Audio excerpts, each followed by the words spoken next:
to Matthew. Glory to you, Lord Christ. The Pharisees went and plotted to entrap Jesus in what he said. So they sent their disciples to him along with the Herodians, saying, "Teacher, we know that you are sincere and teach the way of God in accordance with truth, and show deference to no one, for you do not regard people with partiality. Tell us then, what do you think? Is it lawful to pay taxes to emperor or not?" But Jesus, aware of their malice, said, "Why are you putting me to the test, you hypocrites? Show me the coin used for the tax." And they brought him a denarius. Then he said to them, "Whose head is in this and whose title?" They answered, "The emperor's." Then he said to them, "Give therefore to the emperor the things that are the emperor's, and to God the things that are God's." When they heard this, they were amazed, and they left him and went away. The gospel of the Lord. Praise to you, Lord Christ. Please be seated for a moment. If I were to ask you to say three words that are probably very important in our lives, what words would you possibly think about? I imagine you're probably thinking of those wonderful words, "I love you." These are the words that we say to one another in our deepest moments. They're very important for us to hear from each other. And sometimes they're very difficult to say. Some people just have difficulty saying those words for whatever reason. But today I want to talk about another set of three words that are very different and also very difficult to say. And those words simply are, "I don't know." To say "I don't know" for some reason in this culture is to admit failure. It's to admit as though you don't know anything, especially people who have many years of experience, or they have degrees behind them, or they have titles, whatever it is that they have. And to say "I know" feels as though it's a death blow. But I want to look at those words with a different slant, and I want to add something to those words to help us figure out how we can maximize those words and enter into a deeper relationship with people around us. So when you say "I don't know," perhaps what you can say is, "What do you think?" You ever do that? In fact, if you have children, you might want to try this, because children will ask you, "Mommy, Daddy, why are the birds up here in this particular branch?" And a lot of times we immediately tell them, "Well, that's where they're going to roost for the night," etc. But instead of doing that, maybe we can just hold on a moment and say, "I don't know, what do you think?" That gives the child an opportunity to express itself, to be able to tell you what they're thinking, to tell you about what they're seeing, what they're wondering about. And indeed, it opens up an opportunity for you to hear the other side of this child and to be able to grasp a whole different orientation of what that child is saying and believing and thinking. Because if you immediately say what you think, it cuts off the conversation. Now, I think this is something that we can do in order to get closer to each other. And also we can do it with ourselves, with our spouses. I don't know when was the last time your wife said something and you said, "I don't know, what do you think?" Or for your husband, "I don't know, what do you think?" And these are opportunities for us to be able to share with each other what it is, because it opens up dialogue, it opens up conversation, and it opens up a sense for us to be able to hear the other side of the individual. Now, why do I make such a big deal about these three words, "I don't know, what do you think?" Is because I'm trying to use that in the context of today's reading. Today's reading, as you well know, is Jesus is still in the temple. We've been in Matthew for like 4 or 5 weeks already. And Jesus has been in the temple, and he's had everybody come up against him and attack him. Every John, Dick, and Harry that's in Jerusalem has attacked him and tried to knock him off his throne, as we say. And so today we get two groups. We get the Pharisees and we get the Herodians, the most unlikely bedfellows, if you think about it. The Pharisees were very much interested in keeping the Davidic kingdom in the Jewish religion and in the temple. The Herodians wanted Herod back. They wanted a whole different orientation. The Herodians were aligned with the Romans, and they really didn't care so much about all the oppression that they were experiencing, but yet they were very much involved in this one attack against Jesus. So they decided to be fellows. You notice that sometimes people, the worst enemies, get together to get another person? And this is happening in this text, and that's what I find so odd. But they come and they ask Jesus the question, "Should we pay taxes to Caesar?" And Jesus, of course, is brilliant in this particular response, because he thinks about it and he says, "Well, show me one of those coins And they come with a coin and it has the image of Caesar, and under it says Son of God. And he says, well, then give to Caesar what is Caesar and give God to what is God. It's a brilliant example, isn't it? I mean, a beautiful response. But what does it mean? I don't know. What do you think? And so what I'm thinking is a couple of things, because when the scholars, biblical scholars, look at this text, what they do is they see a couple of implications in the text that I find kind of odd. And this is really understood in modern theology, and that is that people in arguments that want to divide the state and the government, I mean, the church and the government, right? You have these people that, we should keep them separate. This is the text they go to. This is the text that is, the handy, ready-made text that people use in order to say that the Bible says you should separate the state and you should separate the church. But let me tell you one thing for sure. I don't think there was one Jewish person in that time who ever saw the state separated from God. And so this is, even though you may quote it, this is not the reality of that text. The other thing is, of course, that the person who produced the coin of Caesar, with his title saying Son of God, probably was a Herodian, because it couldn't be a Pharisee. And if he was a Pharisee, you say to yourself, what are you doing with that coin? That's equal to idolatry, carrying around a coin with somebody else's image. So these texts, these interpretive meanings are difficult to grapple with this text. So I thought I'd come up with 3 different ones and maybe ask you what you think, not so that you respond now, but maybe after the service, maybe during the coffee hour, maybe during the breakout groups that you could talk a little bit about. The first one that I think is maybe Jesus is telling us, don't worry about Caesar. He doesn't mean anything. Worry about what you mean to me. What you belong to me, everything belongs to me. Don't worry about paying Caesar. That's one interpretation you can get out of it. The other one, of course, is the interpretation as, give Caesar what's Caesar's, it's no big deal. Give me what's mine. But the third one is really what opens up the first 2, and that is, what is God's? What is God's and what is Caesar's? And what is Jesus trying to do in this text? I think what Jesus is trying to do in this text is saying, look, don't rock the boat. This is the way it is in the circumstances that you find yourself in. Work with the culture, work with the rules, work with the values that you're involved. Imagine if I told you up here, don't pay your taxes. Just worship God, don't pay your taxes. Don't come after me. They'll close the church down because they want their taxes, right? So what I will tell you is pay your taxes, but don't forget who really is the owner of the money, who really is the owner of all that we believe in, who is the owner of all reality. But more than that, I want you to think of the context of God in which you use your money, in which you use and live out your life. Because what Jesus is trying to help us to understand is that everything belongs to God. There's no way that it doesn't belong to God, because everything begins and ends in God.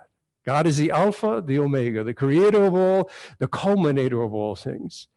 And for us to think that money is so important and we pull ourselves from the relationship we have with God, is to become idolatrous.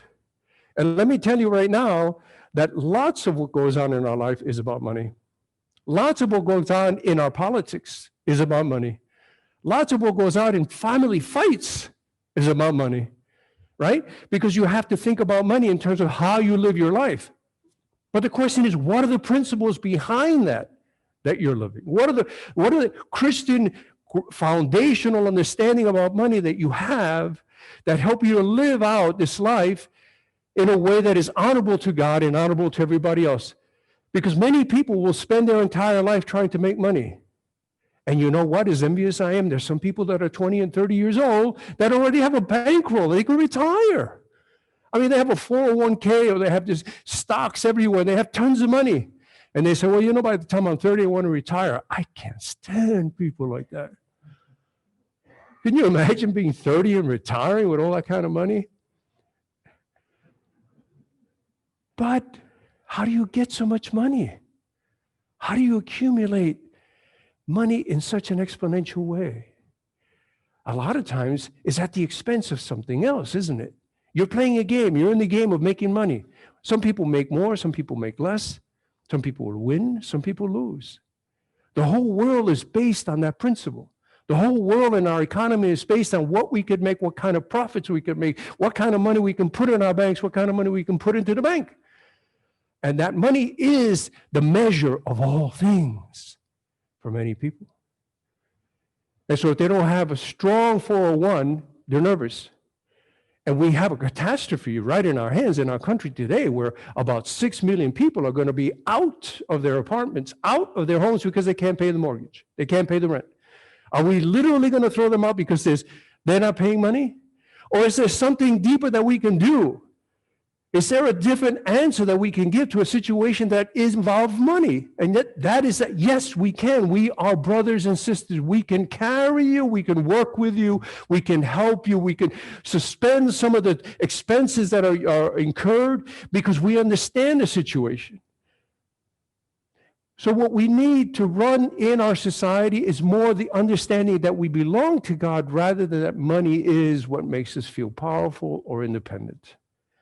Money does not make you the measure.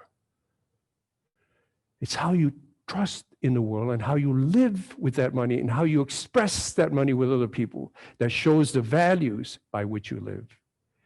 You know the old saying, if you want to know what about the importance of a person, look at the checkbook, right? And see how they spend their money. It's all about me, me, me, me. I want to use the money. I want to buy my house. I want to buy clothing. I want to buy all kinds of stuff. But why is it when we get older, we don't act that way so much? What happens when you finally retire, and your kids are out of the house? You have money, you have extra money. You ever notice that? And it's because we're not spending it. We're not trying to look so good. We're not trying to compete with somebody because life changes for us. Somehow there's something else that comes into play for us. Another way of being in the world that's more important than just having and buying and spending. Now, I say that, of course, following Father Bob's sermon last week when he says, trust God and give to God all the things that God is asking you, and he will bless you. Not only will God bless you and give back to you, but he will give you a certain substance and a certain integrity, a certain being in the world that you cannot get through money. It's not that we want money, and I'll be honest, we do need money, but I'm not asking you about money. I'm asking you to express yourself in a value that shows that money is not your God. That money is not the idol by which you lived, the measure of your intelligence, the measure of your being and integrity. And we do that in society. Everything's measured by money. Everything. Think about it. You go to the store, everything is money. You make a deal, you always have to ask, how much is it, right? People talk to me about a wedding or something. They say, well, what is your price? I'm glad they ask. Sometimes they don't ask at all. But money is the way we move and interact. But Jesus is raising the question, is that all that we are? He says, no, we're much more. We belong to God. We belong to the universe. We belong to the earth. We belong to each other. We belong to the essence and the beauty that we can have together without these restrictions and these measures that we put against each other and over each other to knock somebody down or to feel better about ourselves. So Jesus is telling us, give to Caesar what Caesar's, pay your taxes, do the things you need to, pay your rent, pay your food, pay your child's tuition. But don't forget who you belong to. Don't forget who you're grounded on. Don't forget what your value and your meaning about who you are is implanted in. We forget that. We forget that a generous heart is a heart that's not holding on to anything because they feel free already.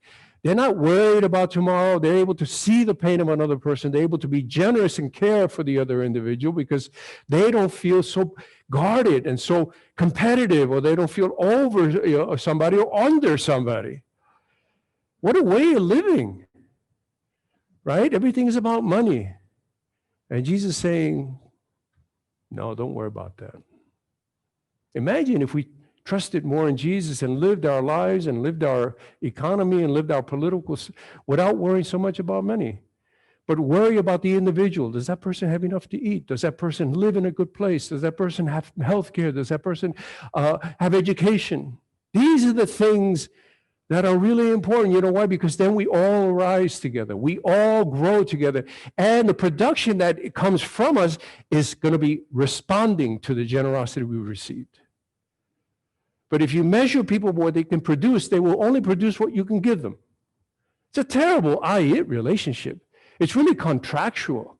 It's really, I'll give you, you give me. And we don't see each other beyond that. That's the key in the gospel today. Jesus is telling us, see each other and the world beyond the transactional, beyond the contractual. You are a child of God. I am a child of God. We belong to God. And we should see ourselves in that light. Especially now when we see people hurting. We see people without food, without clothing. And again, I want to reemphasize that many of you have come forth and many of you have offered to help people. And I'm asking you, if you know somebody, please let me know so that we can respond to them. We can give them the things that they need because of your generosity. I don't know. What do you think? Does that make sense? Does that make sense to you that your life is, maybe the first half of your life is driven by this, and I can't blame anybody for doing it. I mean, you got to get educated, right? You got to raise your children. You got to put them in good schools. You got to feed them good food. You got to protect them, and it's all about competition in this environment. You got to make it, man. Otherwise, you're behind. But then once you do this, and once the kids are out and you've done a decent job, or they have their own lives, what are you going to do with the second half of your life? Are you going to read the bank account every day? Are you going to go into 401k, say, oh, we're not down, went up and went down? Is that where your security lies, in money? That's the question. Where does your security, where do you bask in light? Where do you revel in security and beauty and joy? It's in God. And God is our foundation. God is the cornerstone that makes everything possible. And so Jesus is trying to teach that to the people because they had lost their vision. They had become so enthralled with money. They had become so enthralled with the power of the temple and with their positions and their taxes that they were making and all of this other stuff. He's in the temple, the center of the economic and the political reality, and he's telling them that doesn't matter. Pay your taxes, but belong to God. Pay your taxes, but give your heart and soul to God. Because truly then you will be in the center of life, in the center of truth, and in the presence of each other. So today it's just a question of where you stand. Where is your worldview? Where do you sit in the center of what you believe? Are you an idolater without even realizing it? Idolatry is still very much alive and very powerful in our world. Whatever gets your attention, and whatever holds your attention becomes your God. And unless that attention is not God, you need to reevaluate where you stand. If money is your attention, then you need to evaluate that. So, I don't know. What do you think?